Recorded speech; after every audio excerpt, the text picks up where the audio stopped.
Yang pertama, kita cerita tentang harga minyak.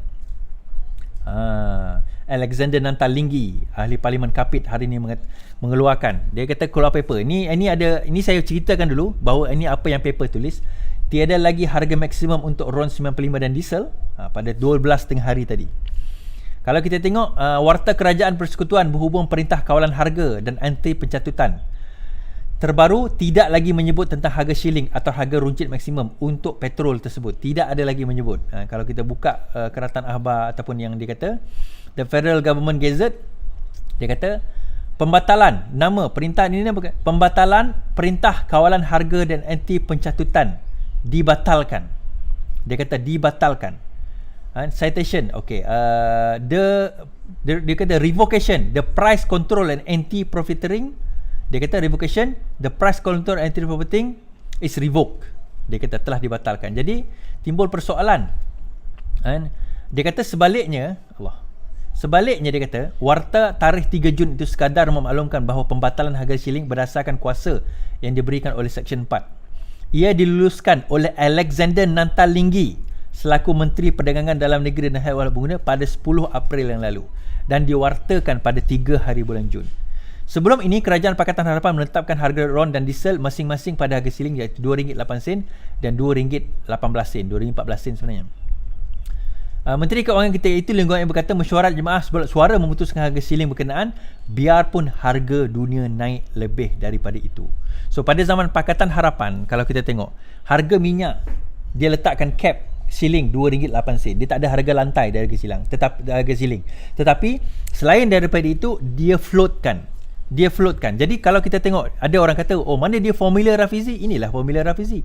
Difloatkan. Maksudnya floatkan macam mana? Dia floatkan, ni bukan formula Rafizi lah. Ni formula dia dah.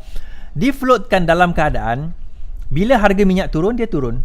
Bila harga minyak naik, dia naik. Tetapi sehingga keadaan negara dalam Kerajaan Pakatan Harapan RM2.08 bagi RON 95 dan RM2.14 atau 18 saya tak ingat mana satu bagi diesel. RON 97 tak ada shilling. Dia naik turun itu berdasarkan kepada keadaan yang ada dan semasa. Namun begitu hari ini pada petang ini tiba-tiba Alexander keluar satu kenyataan. Dia kata sebelum saya sebut benda ni, dia kata bahawa tak ni Alexander Nantalinggi. Dia kata tak. No, salah dia kata. Kerajaan tidak membatalkan harga siling petrol dan diesel seperti yang dilaporkan. Bercakap kepada pemberita, dia kata bagaimanapun beliau enggan mengulas lanjut. Sebaliknya dia katakan bahawa satu kenyataan akan dibuat esok. Satu kenyataan rasmi akan dibuat esok. Beliau kata beliau enggan berbuat demikian kerana tidak mahu kenyataan diputar belit. Dia kata tak, jangan terpesong, jangan salah faham. Kami tak keluarkan harga siling itu. Masih sama, esok tunggu kenyataan dari kerajaan. Dia kata macam tu. Dan dalam masa sama juga beliau telah menyatakan bahawa ni tak keluar pula. Beliau telah menyatakan bahawa apa? Bahawa ni Alexander Nantalinggi menyatakan bahawa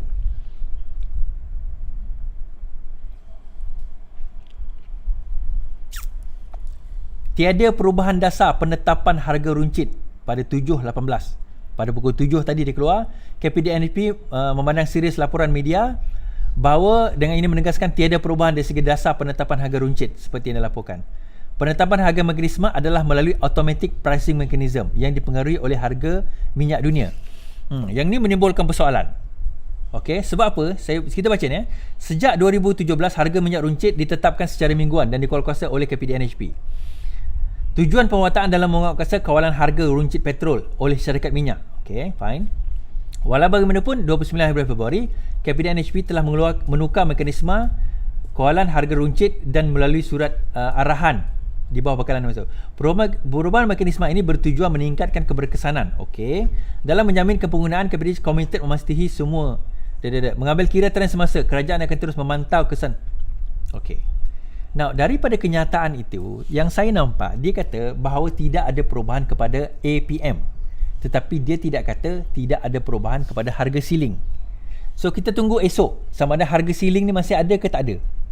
Kenapa benda ini penting tuan-tuan dan puan? Kita dalam keadaan, kita kata apa? Dalam keadaan kita sekarang ini menghadapi COVID, ekonomi tidak menentu, ramai orang akan dibuang kerja dan hilang pekerjaan. Sekarang ini cost of living kita pun dah mula meningkat naik. Cost of living dah mula meningkat naik tuan-tuan dan puan.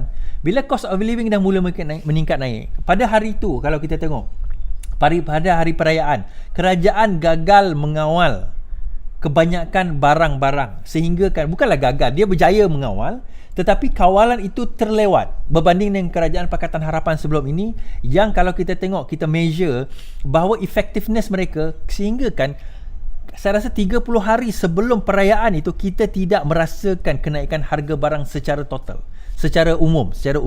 Kalau kenaikan barang di tempat itu yang dibuat pencatutan, itu cerita lain, yang kerajaan tak boleh pantau, itu cerita lain. Tetapi secara umum dalam kerajaan Pakatan Harapan tidak terdapat kenaikan harga barang sewaktu hari perayaan. Jadi dalam keadaan tersebut kita risau dan kita bingung bahawa adakah ini menunjukkan bahawa mampuan kerajaan dalam menghadapi situasi yang ada sekarang ini. Ketidakmampuan kerajaan yang menghadapi situasi yang ada sekarang.